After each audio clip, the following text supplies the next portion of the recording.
Assalamu alaikum students, I hope you all are fine. I am your maths teacher and welcome to your online class. Let's open page number 31। कल हमने multiplication property देखी थी rational numbers की।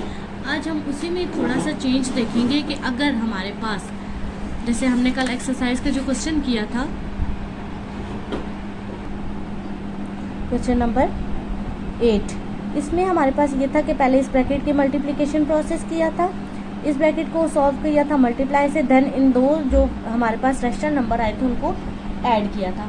आज just थोड़ा सा change है इसमें हमारे पास, वो क्या है, अगर हम इस क्वेश्चन को देखें तो हमारे पास क्या है, ब्रैकेट में पहले एडिशन है देन हमारा मल्टीप्लिकेशन है।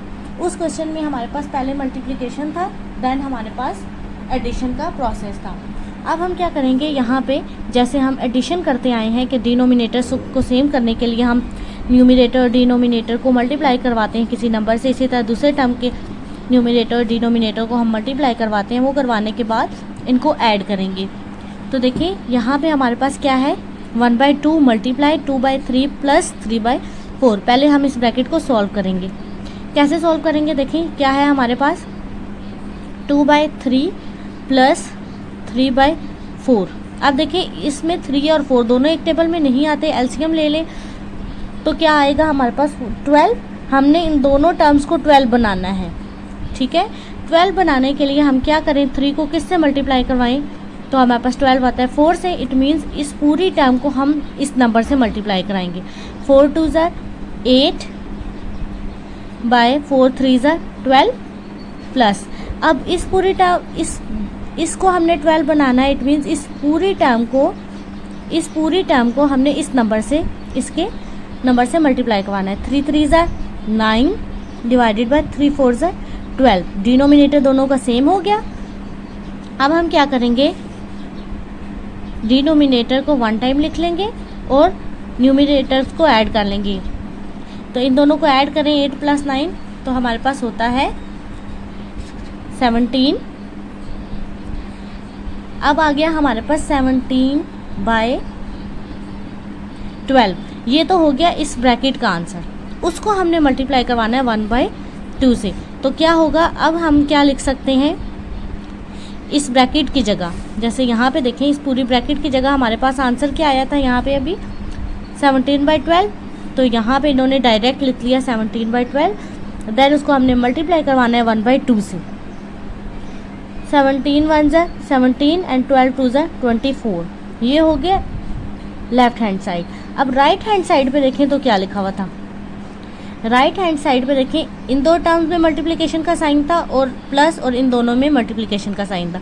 तो सबसे पहले हम इन दोनों का मल्टीप्लाई निकालेंगे देन हम उन्हें ऐड करेंगे।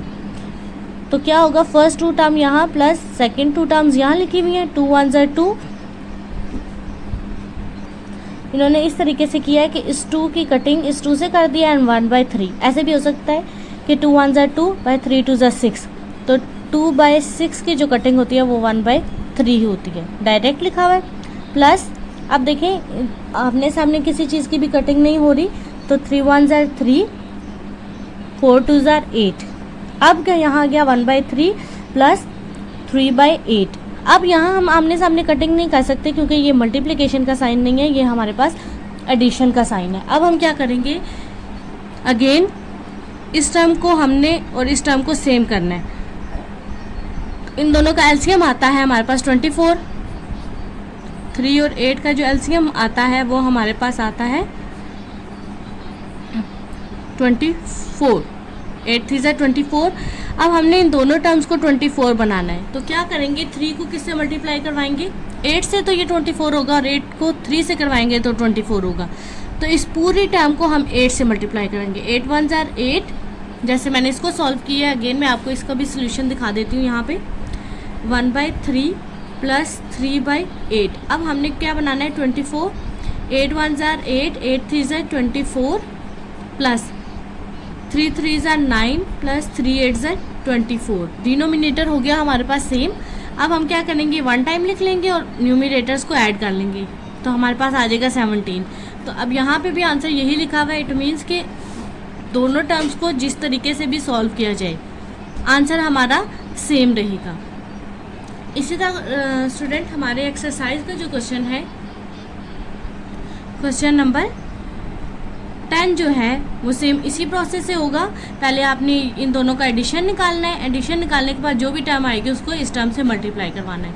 इस साइड पे अगेन वही प्रोसेस के पहले इसका मल्टीप्लिकेशन सॉल्व करना है और इसका भी मल्टीप्लिकेशन सॉल्व करना है, देन दो जो रैशनल नंबर्स आएंगे उनको ऐड करना है। तो आंसर आप दोनों साइड्स का सेम होगा। अब चलते हैं डिवीजन प्रॉपर्टी की तरफ। डिवीजन प्रॉपर्टी में हमारे पास क्या लिखा हुआ है, when a rational number is divide by a non zero rational number the quotient is a rational number. जब हम किसी भी रैशनल नंबर को किसी रैशनल नंबर से डिवाइड करते हैं तो क्या होता है, हमारे पास जो आंसर आता है वो भी एक रैशनल नंबर होता है।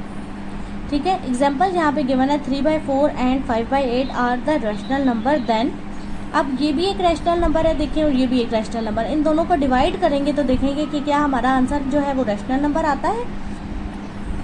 यहाँ पे 3/4 है फर्स्ट टर्म, एंड की जगह क्योंकि हम इन्हें डिवाइड करना चाह रहे हैं, डिवाइड का साइन आ गया, एंड 5/8। याद रखें कि जब डिवीजन जो है मल्टीप्लिकेशन में चेंज होता है तो डिवीजन के बाद आने वाली जो टर्म है वो रेसिप्रोकल यानी इन्वर्स हो जाती है, उल्टी हो जाती है। तो 3/4 एज इट इज़, डिवाइड जब मल्टीप्लाई में चेंज हुआ तो ये जो टर्म है 5/8 ये हो गई अब इन्वर्स होके 8/5।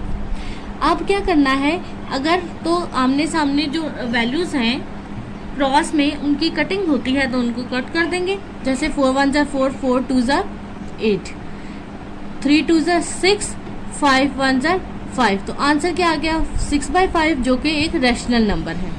तो क्या है कि जब हम एक रैशनल नंबर को एक रैशनल नंबर से डिवाइड करते हैं तो आंसर भी हमारा रैशनल नंबर ही होता है। अब नेक्स्ट जो देखें एक एग्जांपल है हमारे पास, डिवाइड -4/80 बाय 7/56। सबसे पहले तो हमने जैसे क्वेश्चन है वैसे ही लिखा, देन डिवीजन को अगेन मल्टीप्लिकेशन में किया तो इसके बाद आने वाली टर्म जो है रेसिप्रोकल हो गई, मीन्स कि इन्वर्स हो गई, उल्ट हो गई। 7 और बाय 56 क्या हो गया 56/7। अब क्या है, यहाँ पे कटिंग करने के बाद एक ही टेबल से या तो ऐसे क्रॉस में कटिंग होती है या ऊपर नीचे कटिंग होती है। ठीक है, तो कटिंग करने के बाद आंसर क्या आ गया -2/5। इसी तरह एक्सरसाइज का जो लास्ट क्वेश्चन है, क्वेश्चन नंबर 11 जो है वो यही प्रोसेस है। आपने आज अपने होमवर्क टास्क में क्वेश्चन नंबर 10 और 11 को कंप्लीट करना है। आई होप कि आपको डिवीजन की प्रॉपर्टी समझ आ गई और उससे आप ये रिलेटेड काम अपनी नोटबुक पे कंप्लीट करेंगे। थैंक यू स्टूडेंट, अल्लाह हाफिज़।